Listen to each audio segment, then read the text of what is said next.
So today's topic kind of reverts to the general direction that some of my older videos have had.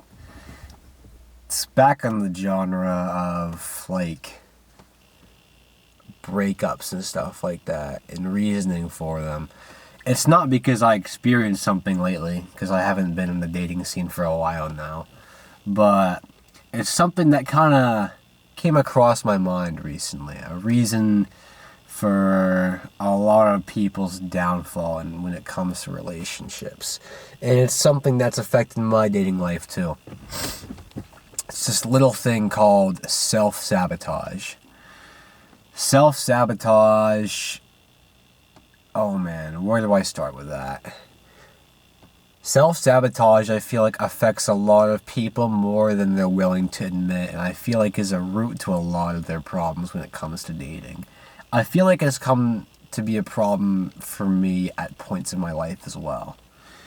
And the thing about self-sabotage, actually, is you can get to a point in your life when it comes to being in the dating scene where you feel like you don't really self-sabotage yourself anymore.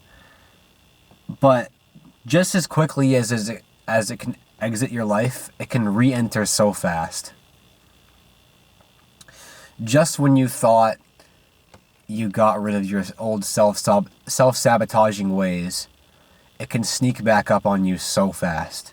And you're back in those same old habits that you once had in a previous time in your life.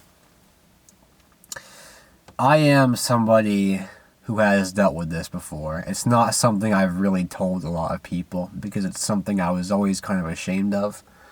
But, I mean, in retrospect, the more I hold it back and don't tell people, the longer it's going to take for it to get solved.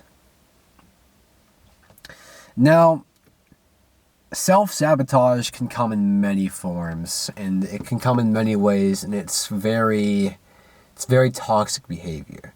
Usually comes from somebody who doesn't know how to handle certain situations, so they resort to something that they feel is the easiest way to either get someone to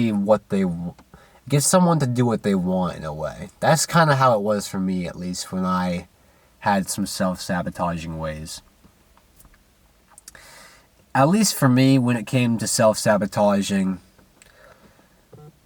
the way it came for me was I'd say things that,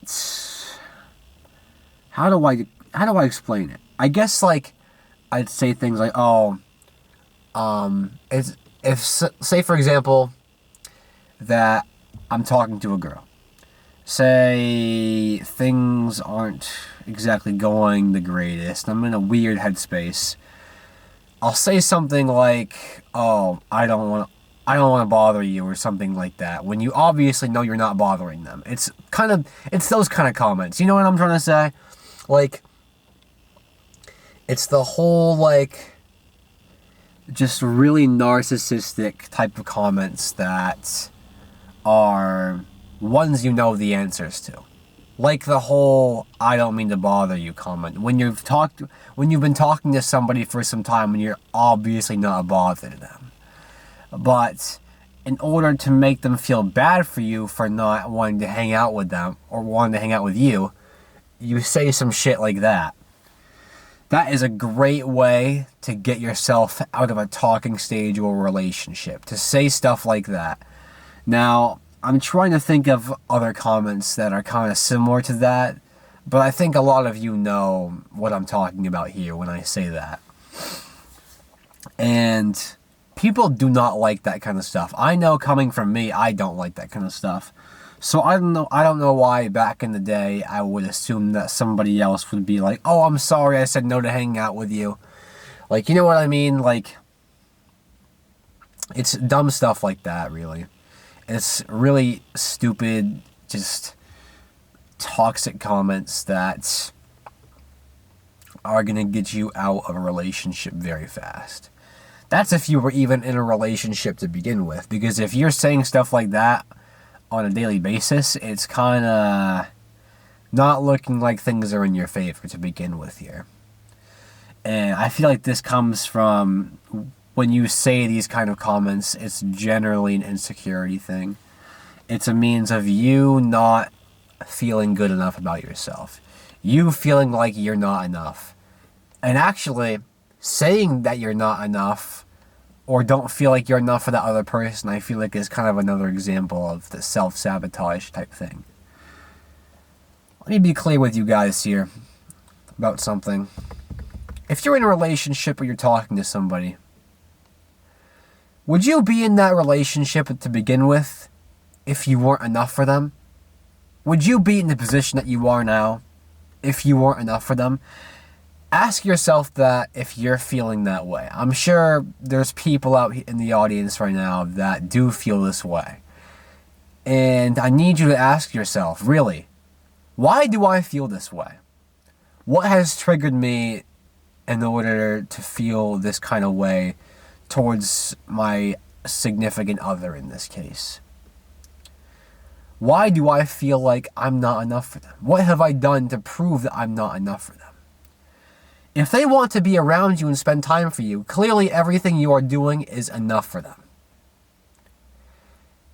Reassurance is great from other people, but at the same time, you gotta be the one to reassure yourself in times like this and be like, I am enough for this person.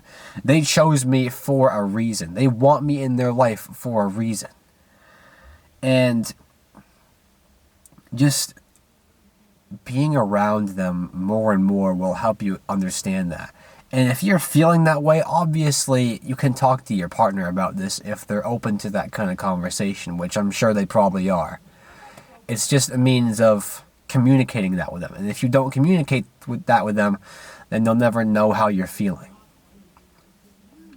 But if you don't feel like you're enough for them, odds are you have some work to do inside. You have some self-care initiatives you need to take on yourself. And if you're not doing that and you're allowing stuff like that to slip out, then that's on you. You haven't worked on the insecurities that you're probably feeling inside. And it's okay to be insecure. Like, a lot of people are insecure. It's a very normal thing. But not doing anything about those insecurities is where the problem comes in, and is often why a lot of people tend to self-sabotage when they get into a good place with their significant other. Their brain kind of takes over and is like, oh, yeah, you're not good enough, actually. I think you need to express that with them, but without actually telling them. So, that's when all the snarky comments come out, and they're like, what the fuck kind of stuff, you know what I mean? Like, I feel like another reason why comments like this probably come out is you being in your head and overthinking about certain things that your partner is doing or saying that probably really have no actual meaning to them or any malicious meaning to them. I mean, people say things all the time, but it's a means of how you interpret them. And oftentimes, the way you interpret something is not probably how they mean it. If you're in a relationship and you're someone that's in your head a lot, and you're thinking about how someone said something to you that probably was not as malicious or ill-intended as you think it was. But it's a lot of things, really, with self-sabotage, and it's just a means of snapping back to reality and focusing on the reason why you're where you are to begin with. But that's all I have for that today. I'm gonna be better with uploading. I know the past couple weeks I haven't been so good with it, but I'm gonna be better. That's all I can really do at the end of the day. I've got a lot of things to talk about. I went on a little bit of a drought. I think partially that was because I was sick and not a whole lot was going through my brain at the time. Not a whole lot I could think about, but yeah. We're going to be uploading a lot more frequently, even with the school year going on, and even with other outside things as well. So, yeah, that's it for today. Stay blessed.